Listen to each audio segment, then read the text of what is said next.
નમસ્કાર વિદ્યાર્થી મિત્રો, હું શૈલેષ આપ સૌનું હાર્દિક સ્વાગત કરું છું. હવે આપણે 7 ટેન્સ છે એ પૂર્ણ કરેલા છે. બરાબર, કેટલા ટેન્સ પૂરા કર્યા છે? 7. હવે એ 7 ટેન્સ માંથી છે આપણે બધાના એક એક્ઝામ્પલ છે જોતા જઈશું. એક એક્ઝામ્પલ છે એ જોતા જઈશું. હું સૌથી પહેલા છે એક સાદા વર્તમાન કાળનું એક વાક્ય લખું છું.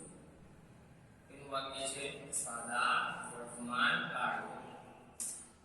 એક સામાન્ય વાક્ય લખું છું કે અંકિત, બરાબર, અંકિત પ્લેસ. અહીં એસ શા માટે લે? કારણ કે સાદો વર્તમાન કાળ ત્રીજો પુરુષ એકવચન આવશે ને. અંકિત પ્લેસ ક્રિકેટ. અંકિત ક્રિકેટ રમે છે. બરાબર, અંકિત ક્રિકેટ રમે છે. હવે આ વાક્ય છે કયા કાળનું છે? સાદા વર્તમાન. સાદા વર્તમાન કાળની વાત કરીએ ત્યારે subject plus V1 plus object plus the word. હવે આપણે આ વાક્યને સાદા ભૂતકાળમાં ફેરવવાનું છે.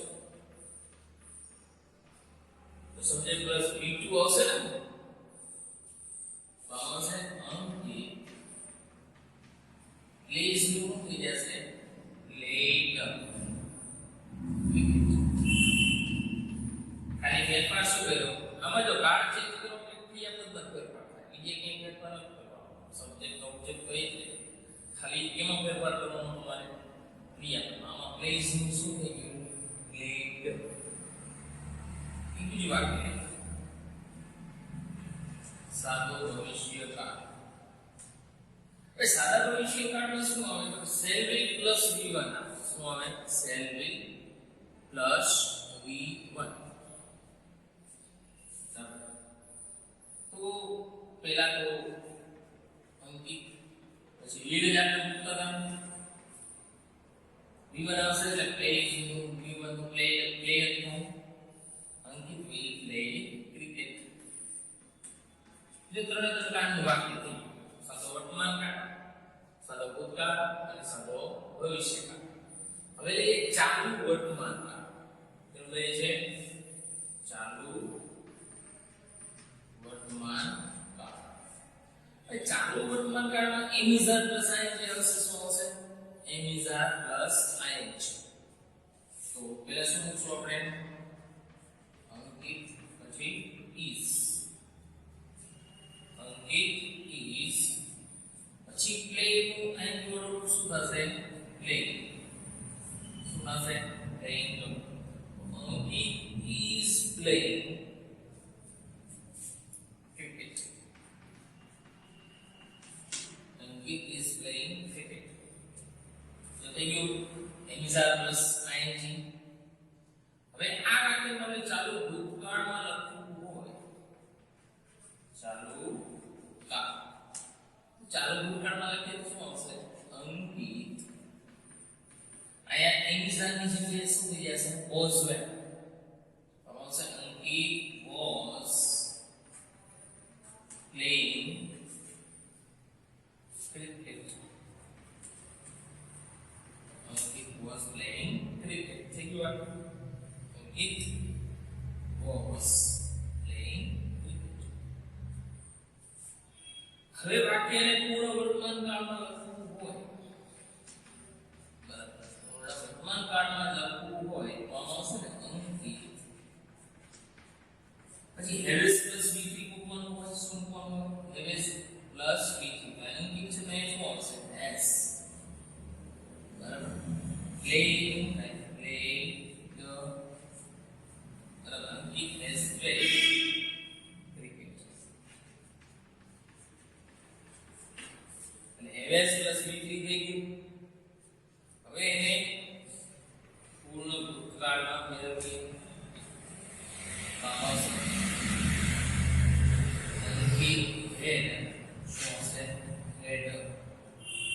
અંકિત had played.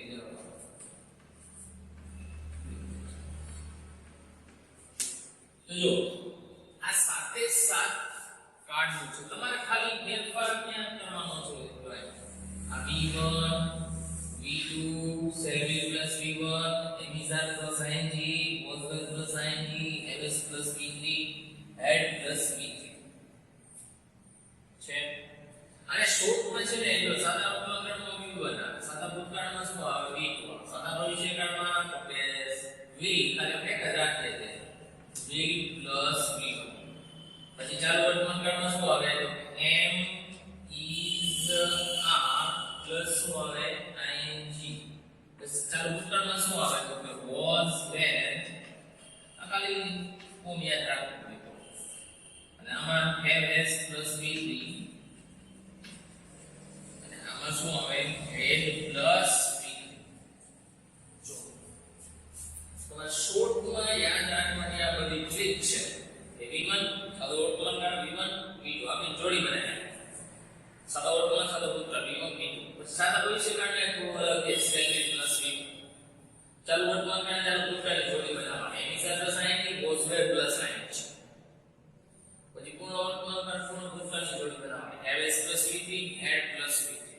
હવે તમારે છે જોડી ત્રણ બનાવી નાખો તોય ચાલે.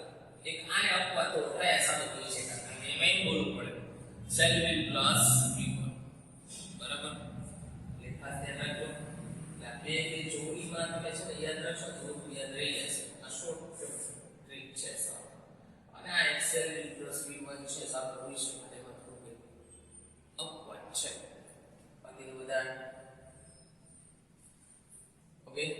હવે છે તમને આની સાથે છે ને તમને હોમવર્કમાં દઈશ જે તમારે તમને હું હકારાત્મક સાદા વર્તમાનકાળના વાક્ય આપીશ બરાબર. સાદા વર્તમાનકાળના વાક્ય આપીશ કેટલા ત્રણ વાક્યો. એટલે અત્યારે તમારા મોકલું ને પછી તમારે બરાબર. આ લેક્ચર આવશે ને જ્યારે તમારે વોટ્સઅપમાં ત્યારે એની સાથે ત્રણ વાક્ય આવશે. ઈ તમારે આ રીતે ચેન્જ કરવાનું. સાદા વર્તમાનકાળનું હશે તો સાદા ભૂતકાળમાં સાદા ભવિષ્યકાળનું ચાલુ વર્તમાન ચાલુ ભૂતકાળનું એ રીતે તમે ચેન્જ કરવાના છે. ઓકે તો અહીં પૂરું કરીએ છીએ આપણે.